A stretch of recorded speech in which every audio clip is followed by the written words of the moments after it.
what I'm going to do is I'm going to talk a little bit about definitions.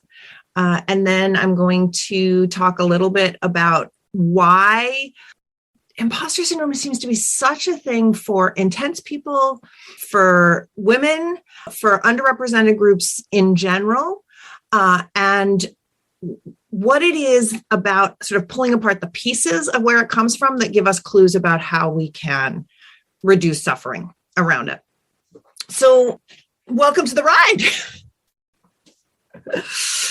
So two words that really matter here are imposter and syndrome. And I'm going to start with the syndrome part, because a syndrome is a group of symptoms. Syndrome, it's a group of conditions or behaviors that cluster together but they're symptoms. They're not cause. And I think that really is important, because picking apart causation helps us when we come to trying to figure out what we can actually do to make things better. And the imposter part is that sense of going into a space and feeling like if they actually knew who I am and what I'm bringing to the table, they would see right through me and they would know that I don't belong here. And it feels awful. And it feels awful if it happens once. And if it becomes a pattern of experience, it becomes debilitating, because we stop trying, because we stop feeling like we can ever fit in. And the suffering when we get to that point is just enormous. And I use we when I talk about this because it's part of my history.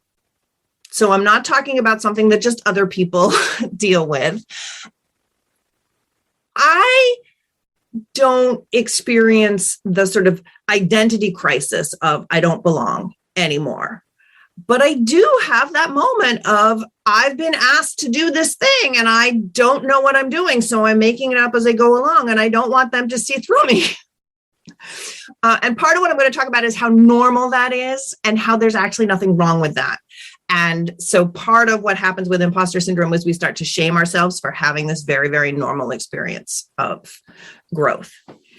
So the symptoms that we see clustering that get labeled imposter syndrome are anxiety and hypervigilance and self-consciousness, self-sabotage in the form of like not trying for things that we're actually capable of doing.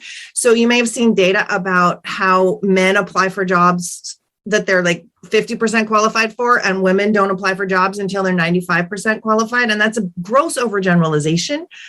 But that's actually an expression of women don't feel invited to the table far more often than men feel invited to the table. And that has systemic issues, and that is historical. And that's part of sort of where this comes from. So we see perfectionism, and we see sort of crippling, like I've got to get this right before it gets out the door. And just a sense of I can't show up as I really am. I can't be me. I have to hide and mask and be who they want me to be because they don't actually want who I really am. And I think it's so painful.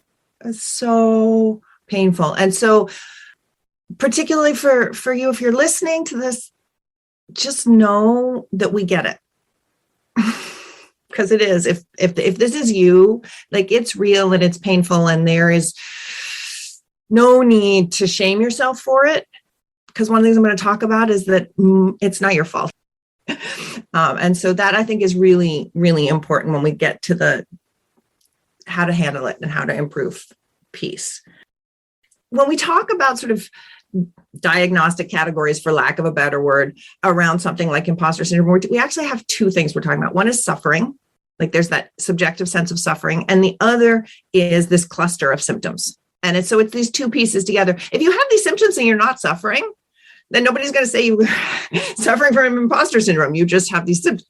But most of these symptoms make us feel awful when we have them. And then the other thing that I'm going to talk about a little bit is that there are two kinds of approach to dealing with this experience. One is symptom relief, and the other is root cause analysis and root cause relief. And there is nothing wrong with only doing symptom relief. And if we can do root cause relief, it relieves the need to do ongoing symptom relief. And one of the things that happens when we get sort of deeply impacted by things is it can be really easy to say all of these things that I'm doing for symptom relief should be more effective than they are. And if we don't have the capacity to do root cause relief, the symptom relief is always going to be temporary. And so I think the biggest thing in terms of self-compassion around here is just to know that once you get to suffering, all of the paths forward are valid, and what you have capacity for is what you have capacity for. And so if this is something you struggle with and you need to self-soothe, all of the self-soothing techniques that work in general when we're suffering are valid places. And some of them are mostly healthy: meditation, walks, exercise, going out for friends, connecting with people. We're coming into winter as we're recording this. And so, lighting a fire and wrapping up in a blanket with a hot mug of hot chocolate, totally fine. Some of the things that we soothe ourselves with are not so healthy if we don't do them in moderation, alcohol, eating, but all of those things can function as symptom relief. The other thing that can function as symptom relief is getting together with a bunch of other people and complaining about, this is like, it sucks to feel this way. And that starts to point towards some of the things that will end up being possible for root cause solutions.